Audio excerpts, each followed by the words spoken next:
As part of the ministry's commitment to investing in preventative care, the mobile health bus and the youth dental bus have been accelerated in terms of their involvement in the community, their integration into the community. This stems from the belief that investments in preventative care is the best way for St. Martin to bring down its healthcare costs over the long term. In addition to that, we also believe that this is the best way to improve quality of life among the residents in our country. So as of yesterday, the health bus was in St. Peter's at the Scott's property, where they offered free health screenings from 4 to 8 p.m. 55 people were screened by the health bus, and these were screenings for things like glucose, body mass index, blood pressure, cholesterol, as well as vision. And together with the health bus, we had the dental youth bus there as well, where 24 youth were cleaned and screened by the dental bus. One of the things, though, that is coming out from these activities in the community, as we notice more and more people, for example, about a month ago with the Heineken Regatta, we had a team in from the United States that was testing the vision for students, as well as those at the White and Yellow Cross. And out of the 50 students that were screened, actually 30 of them we found were in need of eyeglasses. And the company that was here did donate those eyeglasses for free. But one of the things we are looking at is that with SZV only covers a small portion of the costs for glasses, and glasses nowadays have become more and more expensive. As well as SZV, for example, the insurance policies and typical even private sector insurance policies do not cover dental care. So looking into how we can help the community to access eyeglasses and dental care is an important part of what the ministry is going to continue looking into. This collaborative project wouldn't be possible without the assistance of other stakeholders, specifically the AUC, the medical school, the SMMC, obviously SZV, and as well as the coordination by Collective Preventive Services as Department of Ministry of Health. So this effort really has a number of stakeholders who are participating to make sure that the execution of the programs is robust. We're targeting now to be in the community twice a week, as well as we have a number of physicians, Dr. Ruth Douglas, as well as AUC physicians, because it's important that there's a physician present in the program. And the next venture will be out tomorrow afternoon, actually, in the Belvedere community from 4 to 8 p.m. However, the registration's only there until 6:30, so it means you need to be there before 6:30. So the bus will be there, both buses, the health bus and the dental bus, will be there from 4 to 8. But in order to participate, you must be there by 6:30 to register. And I think it's important to remember that this is free screening. There are no expenses that need to be borne by the people who are coming for the examinations. And the buses will be parked by the Seventh-day Adventist Church in Belvedere. Thank you very much. Today I have a small information I would like to share with you and the community of St. Martin. I'm preparing to travel with my staff to the Netherlands to meet the Dutch Minister of Home Affairs and Kingdom Relations, Minister Plasterk, and the Minister of Justice of Netherlands, Minister van der Steur. During this visit, we also will visit the St. Martin House, a youth detention center, and some of our judicial partners in Holland. The topics that will be discussed are the plans of approach, the strengthening of the justice chain, in particular the police force, the house of detention, and the prison of St. Martin. In relation to the plans of approach, at the house of detention and prison of St. Martin, I would like to mention that the ministry has appointed a change manager in the person of Mr. Reginald Martina to support the staff of the director of the prison. When we return from Netherlands, Gospel Life, I will inform the public in more detail about the result of our visit. I thank you. Thank you, press briefing, the press for being here as well. After not being able to attend the press briefing for the past weeks, my commitments abroad made it impossible for me to be at these briefings. However, I will now brief you on some of the issues that I have been dealing with. I attended the 36th Annual Colombian Association of Travel and Tourism, the ANATO, because the South American market destination is an important market for St. Martin, and we wanted to show our presence and commitment to the Latin American market. The main reason for St. Martin's attendance was to focus and discuss the cooperative marketing media plan, which is specifically geared to further develop and promote the South American market with Copa Airlines and Copa Vacations. Copa Vacations, together with St. Martin, San Martin, and Anguilla, have signed a memorandum of understanding whereby the best of the Caribbean, which are the three islands I just mentioned, St. Martin, San Martin, and St. Martin, will be marketed in the South American market. The markets that are being targeted are Argentina, Brazil, Chile, Colombia, Panama, Uruguay, and the Paraguayan market. Copa's load factor has been declining, and it was imperative that we adjusted our market strategies in order to maintain the Copa 4-week leave flights with the Boeing 737 via Panama to Colombia from St. Martin. Also, the best of the Caribbean, which is a cooperative marketing strategy between the three islands, is to ensure that the frequency increase, ensure that we have a round-year service from the Princess Juliana International Airport, and to attract more visitors from the Latin American market for the Copa Airlines in order for it to remain sustainable. Secondly, in our effort also to attract visitors to the island, and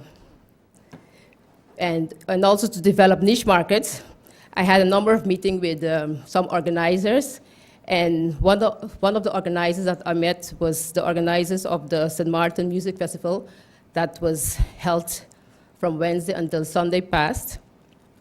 This festival have shown great potential to the island because there was a number of visitors that visited. There was about 2,000 visitors that came, and there was direct flight from US, from Amsterdam, New York, and I visited the venues, and I was surprised to see the amount of visitors. And I spoke also with the organizer, Mr.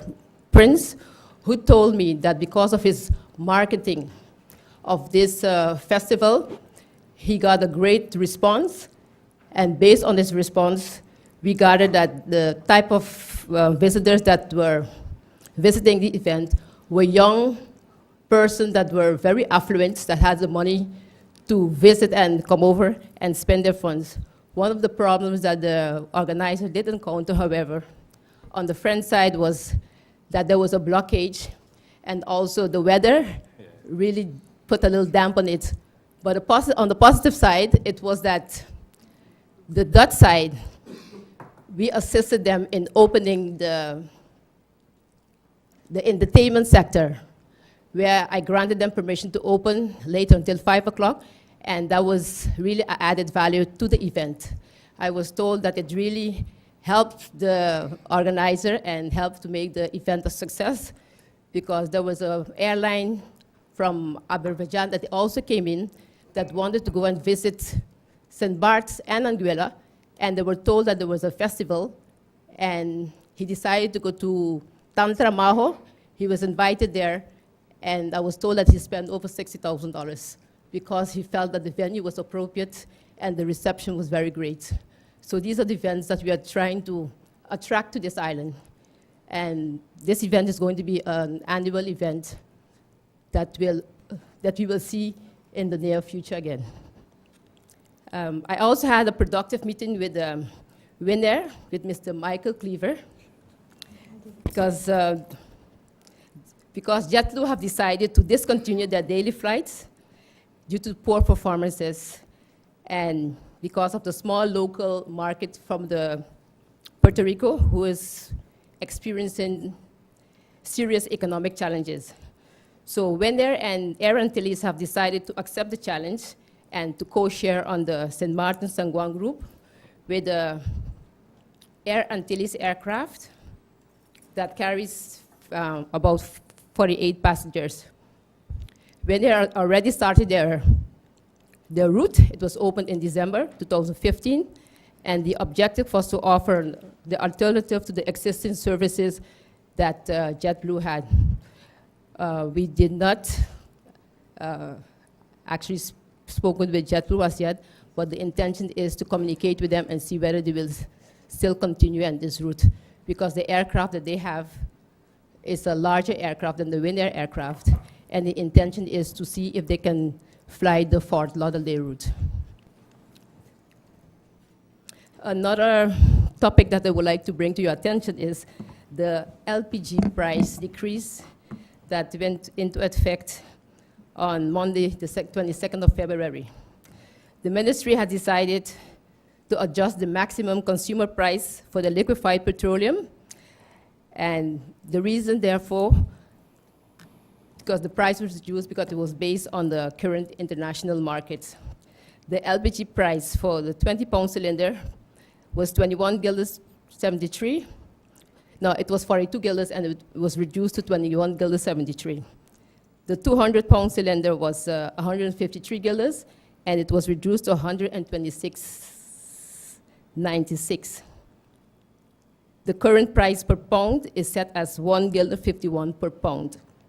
Many persons question the reduction, and the legal basis to adjust the prices of the petroleum can be found in the price ordinance in combination with the overdraft loans for ordering regulation. If the asking price for goods or services are incompatible with the public interest, then the Minister of TIAT, pursuant to Article 3 of the price ordinance, can publish the prices and adjust that, because many of the retailers were very upset that the prices were reduced so drastically. However, in the past, it wasn't been done because the price of the petroleum was high, and we saw the possibility to reduce this price, and the department took it upon themselves in order to give the public a relief to reduce these prices. Another event that is scheduled to be organized is the St. Martin series of poker. The ministry, together with the Sonesta Maho Group, are collaborating in enhancing the gaming reputation of this destination and to bring in the forefront the position of St. Martin as the leader in this ever-growing market.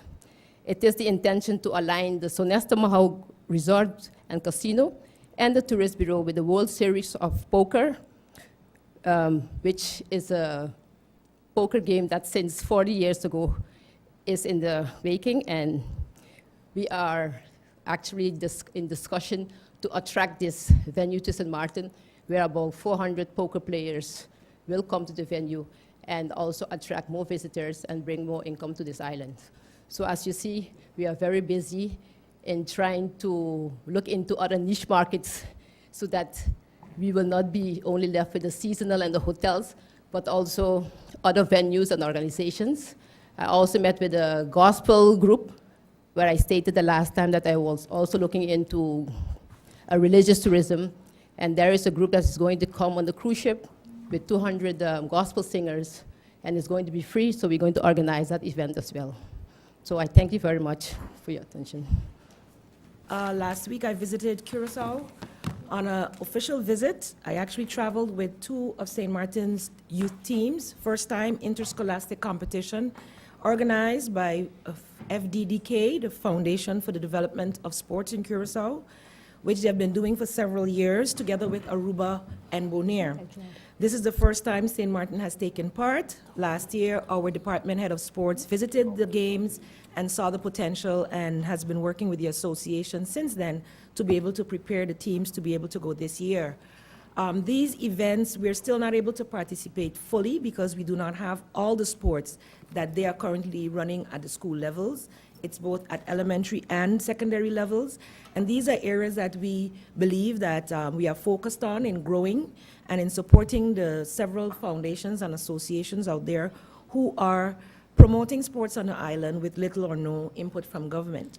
The good thing about it is that we have been, over the past few years, with the development of the NSI and the sports department, been supporting them in structurally organizing themselves and becoming federations, becoming associated with the sports federation so that they can then represent on the international levels as well. It is our goal to build national teams, and so being able to see how they are working with sports in a country like Curacao, where sports is a big deal and is highly promoted, it was a very useful meeting on that level.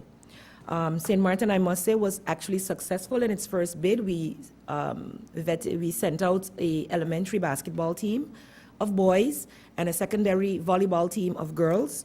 The girls were not as successful, but seeing the level of preparation compared to the other countries, I think they did a very good job despite that, having much less experience, etc., in the game. Most of those teams have been playing since elementary school. So in discussions with that association, they're also looking to and actually have visiting coaches from Canada right now working with 5th and 6th graders in the schools, and we are looking at more ways in which the associations can promote schools at the, sports at the elementary school levels. In my visit to Curacao, I met with the Minister Irene Dick of Education, Culture, Science, and Sports.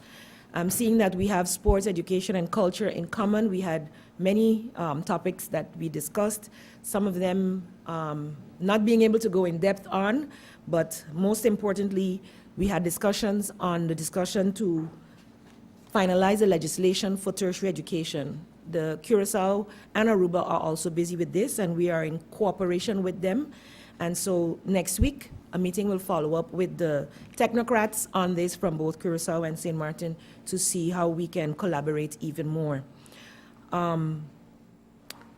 Also discussions on how sports is funded in Curacao, on how we can better improve that on St. Martin were had.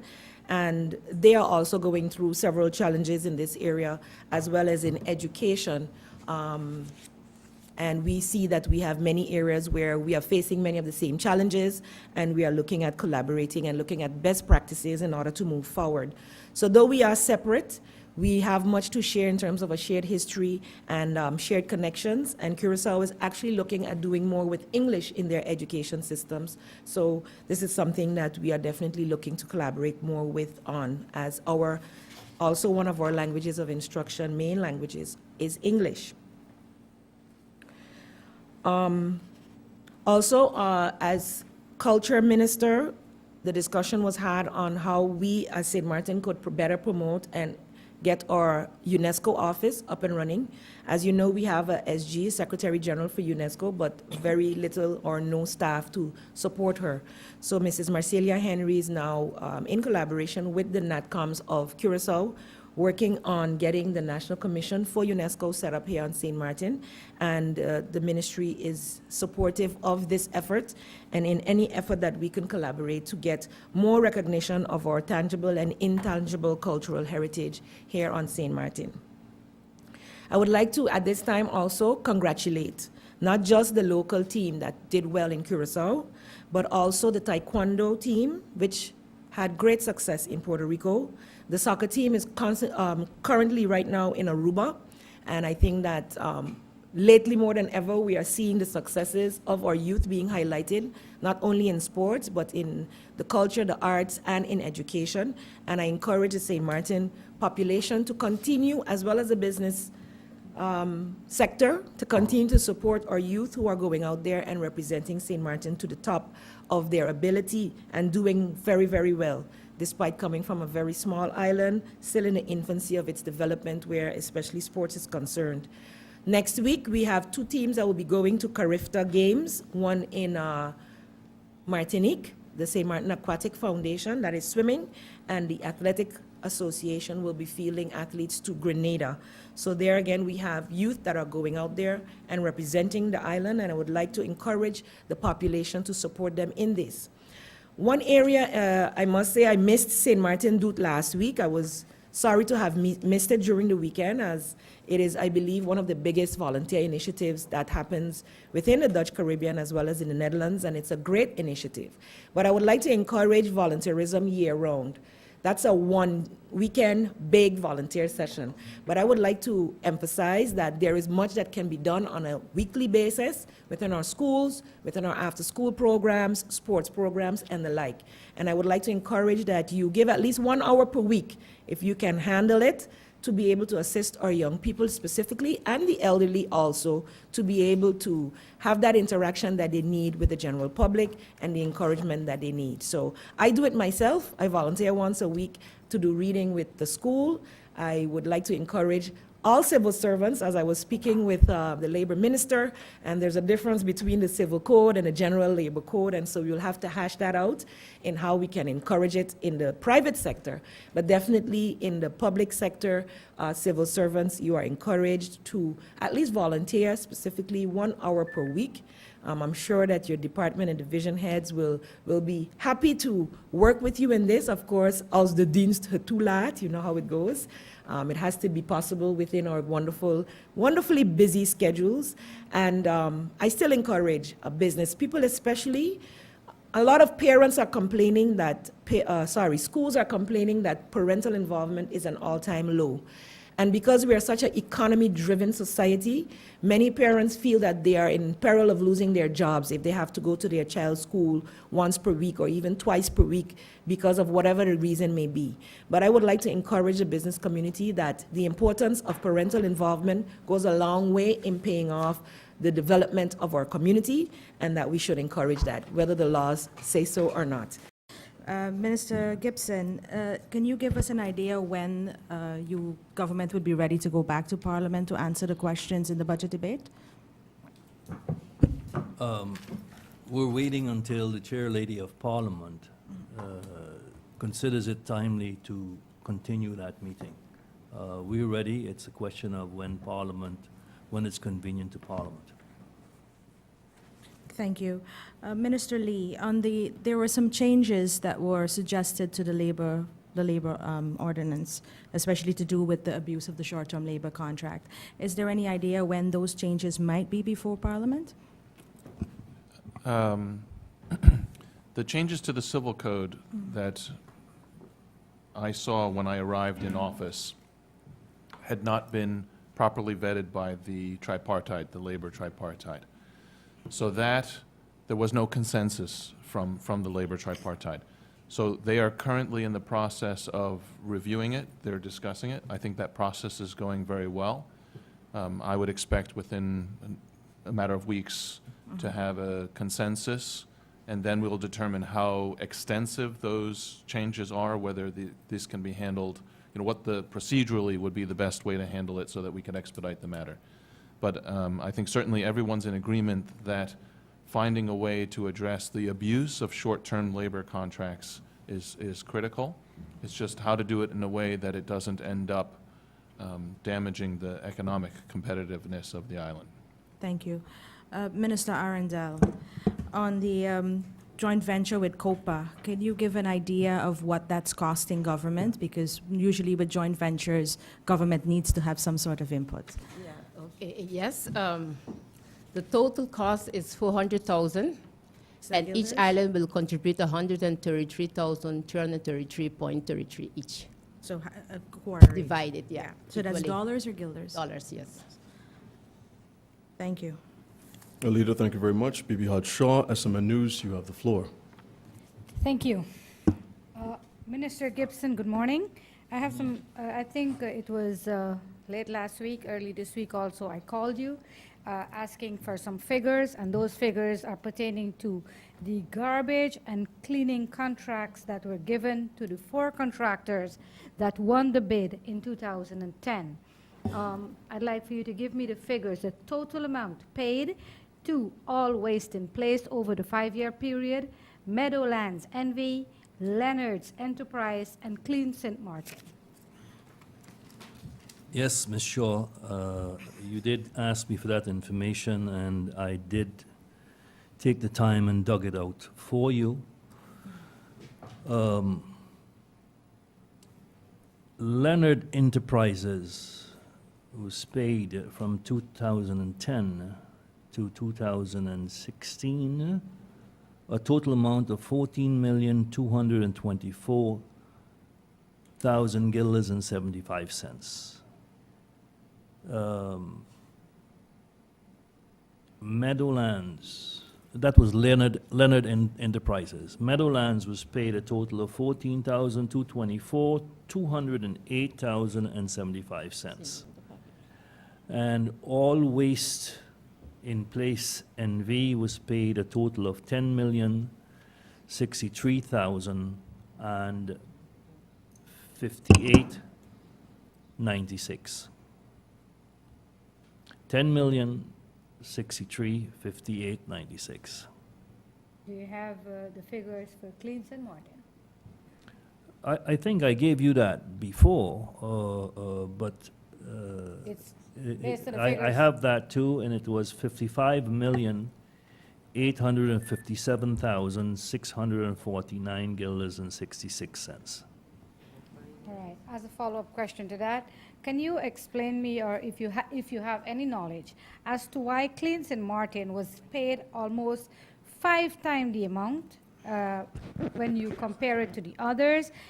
Were they given special projects or other projects? And do you know, at all, if by chance, if those projects were placed on public bidding from Facility Affairs or VROMI? Which one of those questions would be the actual follow-up? The one regarding... Just the repeat bid. that question so that we can get that, please. I'm saying Clean St. Martin was paid almost 5 times the amount paid to each of the 3 companies.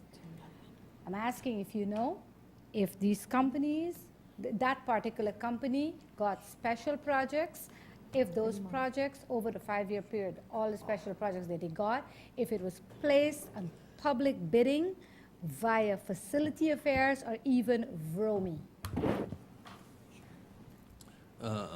Ms. Shaw, I just came in 4 months ago.